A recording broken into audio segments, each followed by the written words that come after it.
All right, are you middle-aged, 40s, 50s, and beyond?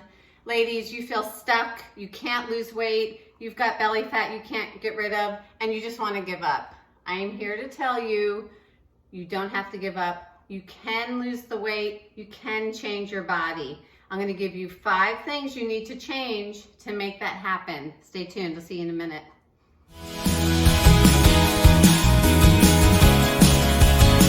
Welcome, Wellness Warriors. I'm Linda with Pit Fit, and I've been a fitness trainer, a health coach, and a competitive athlete cyclist for decades. And I've been helping women with weight loss primarily, but strength too, and just overall health, hormone balancing. And the biggest problem is always midlife weight, especially belly fat. So what do you need to do to finally make a change there? There's 5 key things that really make a difference. The first one is you need to eat less frequently. That's hard to say. So we've been taught through marketing to eat every few hours to keep our metabolism up. We've been taught we should have breakfast, snack, lunch, snack, dinner. And that is absolutely not the case. We do not need to eat like that. In fact, you shouldn't eat like that. Every time you eat, the pancreas releases insulin. So if you are continuously eating throughout the day, you're continuously releasing insulin. And what is insulin? Of course, we need insulin, but if we have excess insulin, that is our fat storing hormone, we store fat. So if you're eating constantly, you're dumping insulin, and you just have way too much insulin, your body can't process it properly, and you can become insulin resistant, but you certainly are going to gain weight and not be able to get rid of it. So you don't need to eat like that. Really, just 2 or 3 meals a day as a general rule is fine. Not snacking, not constantly noshing.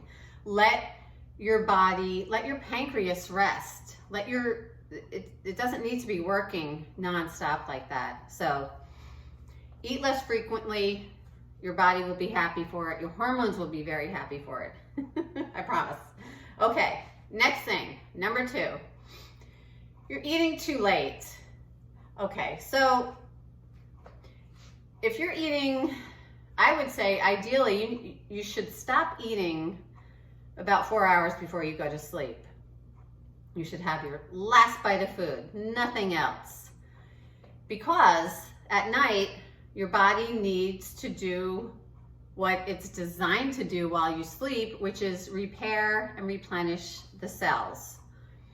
If you had just eaten recently before going to bed, well, your body's going to have to work to process and digest all that food. So it's not going to be actually doing what it needs to do, repair on a cellular level.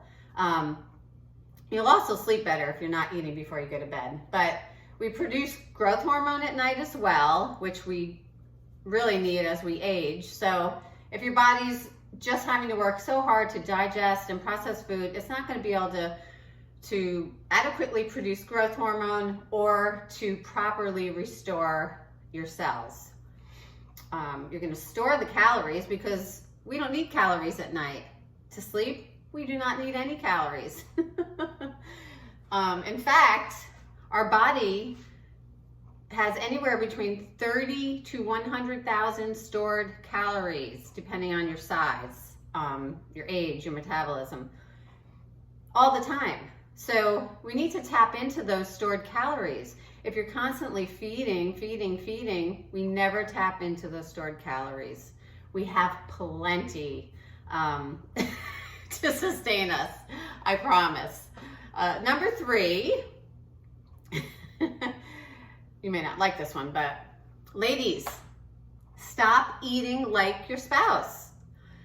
I have so many friends and clients that tell me, and I see they eat as much as their husbands or boyfriends. And I'm like, what are you doing?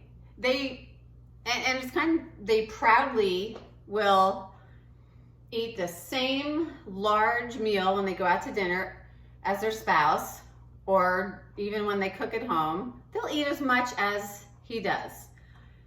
Ladies, we don't need those calories. We are not supposed to eat that many calories. So definitely stop trying to, or just be in the habit of eating as much as someone, your spouse, your significant other, even your children. They're 20 years old. They're young. They have a higher metabolism. They need the calories. Their brains are still developing. We do not. We need less and less calories, in fact, as we get older, because we also have less muscle. So reduce the calories in general. Do not eat like a guy. It is not good for you. It is not healthy. Okay, number 4, you don't drink enough water. I know you've probably heard it before, but nothing can be more important. Especially if you have joint issues or any health issues, we are, made up of water, majority.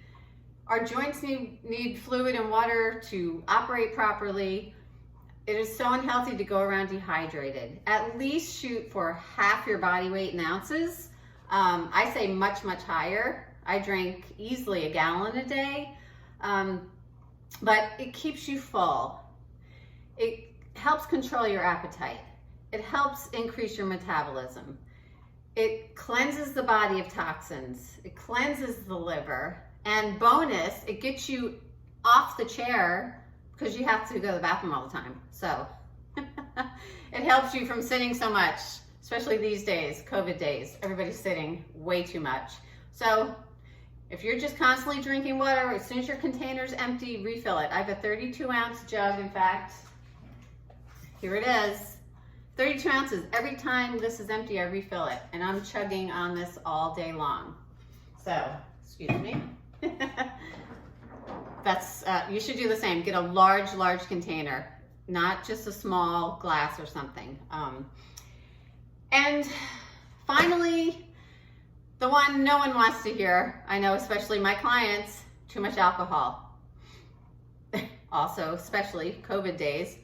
But ladies, you're drinking too much alcohol. You cannot expect to drink 2-3 glasses of wine a night and not have a weight problem or weight issue, not to mention blood sugar. It's a lot of calories, it's a lot of sugar, and we tend to snack when we're drinking. So it's a triple whammy, of negativity, and it just becomes habit. I used to, years ago, I'd come home from work and pour a glass of wine. It was just a habit. You do something else, have tea, just do something instead of, and you'll break that habit in a couple weeks. It won't be a big deal. Just save it for the weekends. Make it a special occasion, not a nightly routine. It is so bad for you. And when you're drinking alcohol, especially with a meal like dinner, your body can't even process the food calories you're taking in, because it has to work so hard to process all the alcohol sugars. Okay, so again, a double whammy. You're going to absorb more of the fat calories, the bad fat from the food, and you're taking in, it can be 500, 600, 700 calories extra a night. Multiply that by a week, that's insane. You're never going to get your weight under control if you don't reduce the alcohol. It is just so huge, I promise you. I know you don't want to hear it, but and especially wine. I mean, if you can do vodka instead, without the sugary mixes, that would be better. But ideally, start cutting back as much as you can. Maybe cut back to 1 a week or 1 a night, and then every other, and maybe just the weekends. So that will greatly help your your mission to lose stubborn weight. So August August is Nutrition Month, all month long, so stay tuned. I'm going to have a new video every week about weight loss and nutrition. I'm Linda with Pit Fit. I hope you enjoyed this video. Hope you got something out of it. It's my passion and my mission to help women lose weight, get healthy, feel better, especially midlife and menopausal women. I'm 53, been there, done that. Life's not over, I promise. You can change, you can lose weight at any age. So I'll see you here soon. Please hit the like button and subscribe to my channel if you enjoyed this video, and drop me a note in the comments and let me know what you struggle with weight-wise and nutrition-wise, and I'd love to help you. I've got links in the description for my wellness groups and my newsletters and my Forever Ageless ebook. Have a great day, warriors. I'll see you here real soon. Sorry about the hair. I'm always messing with my hair.